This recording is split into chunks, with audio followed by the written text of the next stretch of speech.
Olá, eu sou Paulo Silva Pinto, editor sênior do Poder 360. Hoje é quarta-feira, 8 de abril de 2026. Eu estou no BiS SiGMA South America 2026. É o maior evento de iGaming e apostas esportivas da América Latina. O Poder 360 é parceiro de mídia.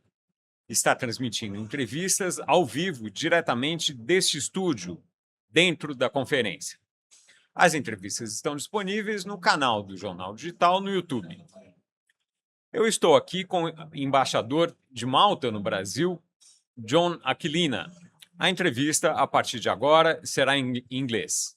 Ambassador John Aquilina, thank you very much for accepting the invitation for this interview for Poder 360. I'm delighted to be here and thank you for the opportunity to be able to speak to you. Now, I began this interview asking you, how can Brazil profit from the Maltese experience in iGaming? Well, of course, Malta is a seasoned expert in iGaming. We are renowned as being the iGaming capital of Europe.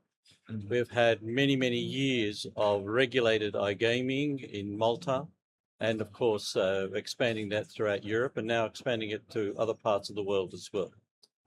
Our experience is of great benefit to Brazil. Brazil only just recently legislated to have legal iGaming. So it's in the process now of, first of all, working out the regulations and putting the law into action. And secondly, working out then how to interact between the public sector and the private sector. I mean, the federal police, the state police, the state regulators, the federal regulators, they've got to know how to work hand in hand with the private sector, with the private business and the game operators. So it's very important then that they see the experience of other countries, and no one has had more experience in this than Malta. Now, as you said, the legislation here has been in place for 15 months. First of all, what do you think? What are your impressions of the implementation of the legislation? Well, I think it's fantastic. I mean, I was here at this same expo 12 months ago. At that stage, it was only 3 months after Brazil had enacted its legislation. It was still looking at the implementation of the regulations. I organized a lunch in Brasilia in April, very early April last year, to which I invited many senators, many deputados, as well as prominent lawyers who were very much involved with the iGaming sector. At that stage, the whole aim was to bring people together to work out how to put the regulations into place. Now, 12 months on, we see not only have the regulations been put into place to a substantial degree, but now the iGaming industry here in Brazil is the 5th largest in the world. So that is a very, very rapid expansion, and exponentially one can look into the future and see if it has advanced so much in such a short period of time. As the industry becomes more mature, as the industry becomes more connected, how much more benefit it will be for the future. Now, how does the legislation here compare to other countries? Well, I mean, legislation is of the best. And of course, while it's still in its infancy, Brazil has the advantage now of having been able to see how the legislation has worked in other countries, like Malta, and is able to benefit from that experience. So I think there are many, many good reasons why the legislation here in Brazil should be, and the regulations should be of the best quality, of the highest quality, because they can look at the experience of other countries like Malta. But of course, as we say in English, the proof of the pudding will be in the eating, and we won't really know how well it works until we're able to find that important link between the regulations and between the operations. So bringing the operators, bringing the business industry together with the regulators and having them link in and supporting each other, working together, that's where the real proof will be about how well this industry is working. Now, illegal market is a huge problem here in Brazil. How does it compare to other countries, mainly Malta, and what could be done to tackle with this problem? Well, I mean, that's the whole point of bringing in regulated iGaming. You know, I get criticised a lot as diplomat and was a former politician as well because of my support for SiGMA, which is of course a Maltese company, and I'm very happy to see it being supported here in Brazil, but also for the iGaming industry. And I have very simple answers for that. I welcome the criticism because it gives me an opportunity to respond. Now, one of the issues about gaming, about betting, is that it's not going to go away. It has been with us ever since the dawn of mankind. It's not something you can outlaw because there will always be a way around it. So the only way to tackle it then is to make it legal and to bring it out into the open, to have it transparent, to have it properly regulated. That's the only way in which you're going to protect the most vulnerable people in our society, by creating an atmosphere, by creating opportunities for them to be able to indulge in their activity, but to do it in a responsible way with responsible operators under a regulated government scheme. Otherwise, you take that away and you create a huge vacuum, and the criminal element will then fill in that vacuum. That's what's happened in the past. The criminal element has filled in this vacuum and has made vulnerable people they become predators upon the vulnerable people in society. By bringing in regulated, legally controlled, transparent operations, you squeeze out the criminal element. You're not going to do it away completely, but you'll make it harder for them to take place. And you'll give an opportunity for people who want to indulge in this activity of either doing it with illegal people or do it in a legal way where they know they're going to be protected. Now, how come Malta became such a paramount example of dealing with iGaming?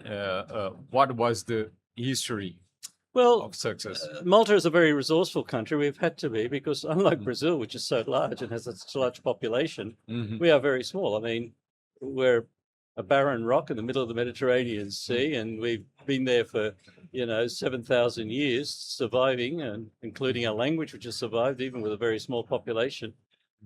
So we've had to be very resourceful. And one of the things that makes us resourceful in the modern age is digital technology. We're not a big country geographically, physically, so we can't indulge in huge industry and huge infrastructure, but we can indulge in digital technology because it doesn't require massive infrastructure. So digital technology is something we've always prided ourselves in, whether very early in the piece, whether it was cryptocurrency or blockchain. I mean, we were the first nation in the world to bring in parliamentary regulations for the operation of blockchain. That was back in 2018. It seems like a long time ago now. So it was only natural then that iGaming, being very much dependent upon digital technology and the digital workforce, became part of one of the industries in which Malta would perfect itself. And that is one of the reasons why it took off in Malta, because we have the digital technology experts, and Malta became a hub for those digital technology experts, and some of them, of course, went off into the iGaming sector. So now, in Malta, you will find many companies that are actually European companies, whether they're Swedish companies or Norwegian companies or Danish or Finnish or Italian or German. Many companies have got an office in Malta because it's a hub where people learn off each other and they're able to get the technological feedback from one another. So this has made Malta, small as we are, a crucial technological hub and center for the digital technology that's required for the iGaming platforms. And from there, of course, the industry has grown. And now, because we've also passed the parliamentary regulations and we've been able to put this into force, we're now participating and disseminating this to other parts of the world, not only here in Brazil, but in South Africa, in the Philippines, and very soon in Bangkok, in Mexico as well. In Rome as well. We have a very large expo in Rome every year, as well as the the capital expo for Europe in Malta. So it brings together many, many thousands of people. I mean, look at this expo here. 18,500 registered international participants. Oh. They've come here. Why? Because it brings people together and they learn off each other and they're able to interact with one another.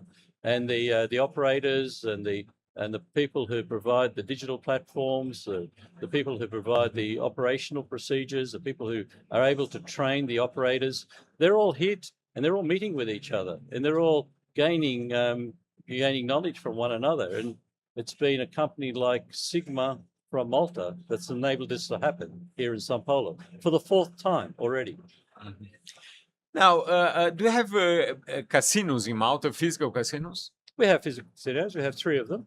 Okay. They've been operating for some time, but they're only the tip of the iceberg. I mean, physical casinos are fine. Yeah, people like to go to them. They feel physically happy to be there, but they're not for everybody.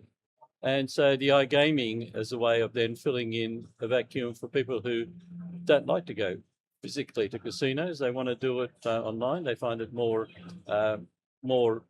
opportune for them to do it that way. And the two can go hand in hand. That's not to say that iGaming is going to take over from the casinos, or the casinos are going to be disadvantaged by the fact that iGaming exists. I mean, there's room for both operations, and as long as they're properly regulated, as long as they're transparent, as long as they're operating within the limitations placed upon them and the laws that are regulated, then that's fine. Perfect. And now, casino regulation is being discussed here in Congress, as you certainly are aware of. Do you think Brazil can learn something from the Maltese experience regarding specifically this topic? Possibly, but I mean, Malta has never really made itself very big in terms of operation of casinos, because they're, as I was saying earlier, they're physical infrastructures. Malta is not a country for huge physical infrastructures. I mean, we're not like Monaco or Macau. You know, we don't have those sorts of facilities, or even Manila, for example, that have very large casinos, or Las Vegas. We're not into that because we don't have the space and we don't have the people, we don't have the resources. You know, we've got some to cater for our immediate needs and from some tourist needs from people around Europe and maybe North Africa and maybe also from the Middle East. But the digital technology, the iGaming, is something which doesn't require a lot of room, because the workshop for iGaming is the whole world. It's not one little space in one little country. And it's another way, of course, as part of the future of making the world a much smaller space, in terms of the fact that you don't need a lot of physical ambience. There are no physical limitations to it. And also, the iGaming sector, along with digital technology, is expanding so quickly. The mind is, it's impossible to conceive what it's going to be like even 5 years' time, let alone 10 years' time. I mean, we're talking about AI, for example, and the impact that AI is going to have. And there will be, no doubt, a fair involvement and interaction between AI and the digital technology required with iGaming. How that's going to operate is very much up in the air at the moment. We don't really know. But that's also a big challenge then for regulators to see how they can cooperate with this and how they can make it work into the future. Ambassador John Aquilina, thank you very much for this interview for Poder 360. Well, thank you very much for the opportunity. As I said, I love to be able to expand upon what Malta is doing. For me, as the first ambassador of Malta in Brazil, actually in the whole of Latin America, and to see wonderful things like this emanate from Malta and be so successful here in Brazil is a great thrill, and I get a great advantage of that. And I thank you for the opportunity to be able to have this discussion with you. Para assistir a esta e outras entrevistas com os principais nomes de iGaming e bets, acompanhe o jornal digital Poder 360. Teremos ao longo do dia várias entrevistas diretamente ao vivo aqui deste estúdio no BiS SiGMA South America 2026, com informações exclusivas e análises.